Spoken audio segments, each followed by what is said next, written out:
Praise the lord.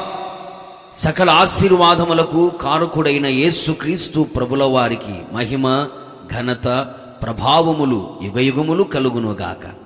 మీ అందరికీ నా ధన్యవాదములు. ఈ దినపు యేసయ్య జీవపు మాట మలాకి గ్రంథం 3వ అధ్యాయం 10వ వాక్య భాగము. పట్టజాలనంత విస్తారముగా దీవెనలు కుమ్మరించెదను. ఆశీర్వాదములకు వారసులుగా ఉండుటకు పిలువబడిన వారలారా, మనము అనుదినము ఆరాధించుచున్న యేసునాథుడు శ్రీమంతుడు, సమస్తమును ధారాళముగా దయచేయగలవాడు, సర్వసంపదల గని, సకల ఆశీర్వాదములకు కారణభూతుడైన వాడు, తండ్రియగు దేవుడు క్రీస్తునందు పరలోక విషయములలో ఆత్మ సంబంధమైన ప్రతి ఆశీర్వాదమును మనకు అనుగ్రహించెను. శ్రేష్టమైన ప్రతి ఈవియు, సంపూర్ణమైన ప్రతి వరమును పరసంబంధమైనది జ్యోతిర్మయుడగు తండ్రి యొద్ద నుండి వచ్చును. నా దేవుని ప్రియులారా, ఆయన పేరు పెట్టబడిన ఆయన ప్రజలమైన మనలను, ఆయన స్వకీయ సాంపాద్యముగా ఉన్న మనలను, ఆయన అడుగు జాడలలో నడిపించబడుచున్న మనలను పట్టజాలనంత విస్తారముగా దీవించాలని, అన్ని విషయములలో, అన్ని రంగములలో, అన్ని కోణాలలో, అన్ని విధాలుగా దీవించబడాలని ఆయన కోరుకొనిన వాడై వాగ్దానము చేసి ఉన్నాడు. ఆ వాగ్దానమునకు మనమందరము వారసులుగా ఉండాలని ఆయన ఆశిస్తూ ఉన్నాడు. దీవెన, శాపము మన ఎదుటే ఉంచబడి ఉన్నది. అనేక మంది క్రైస్తవ ప్రపంచములో దీవెనకు దూరముగా, శాపమునకు సమీపముగా కనబడుచున్నారు.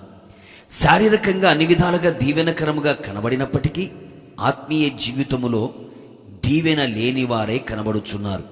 అవును ప్రియులారా, లోక సంబంధంగా అన్ని సంపాదించి అన్ని విధాలుగా దీవెనకరంగా ఉన్నప్పటికీ ప్రార్థనా జీవితం, విశ్వాస జీవితం, పరిశుద్ధమైన జీవితం, వాక్యపు అనుభవాలలో దీవెనకరంగా లేకపోవుట శోచనీయం. శారీరకంగా, ఆత్మీయంగా, భౌతికంగా అన్ని విధాలుగా మనం దీవెనకరంగా ఉండాలి. మనము దీవించబడుచు అనేకులకి దీవెనకరముగా మారాలి. అందుకుగాను మనమందరము ఆయన మాటలను శ్రద్ధగా విని ఆచరించి, అనుసరించి పాటించెదము.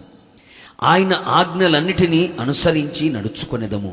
ద్వితీయోపదేశకాండం 28వ అధ్యాయం 4వ వాక్యం నుండి 14వ వాక్యం వరకు ఉన్న దీవెనలన్నీ మన మీదికి వచ్చి మనకు ప్రాప్తించును.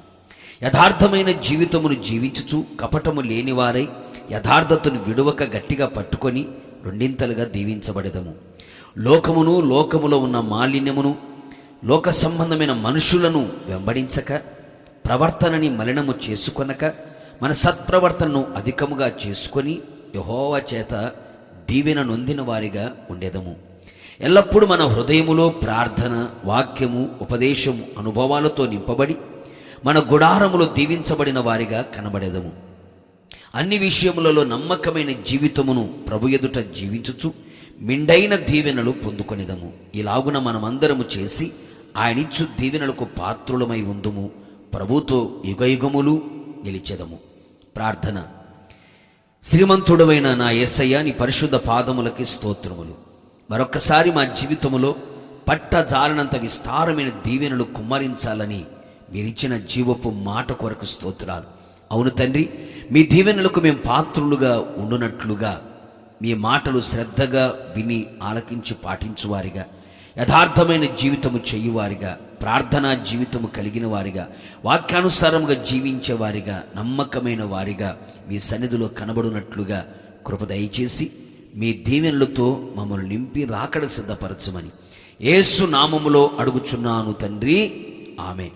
నిశ్చయముగా మిమ్మును, మీ కుటుంబ సభ్యులందరినీ నా దేవుడు పట్టజాలనంత విస్తారమైన దీవెనలతో నింపునుగాక. God bless you.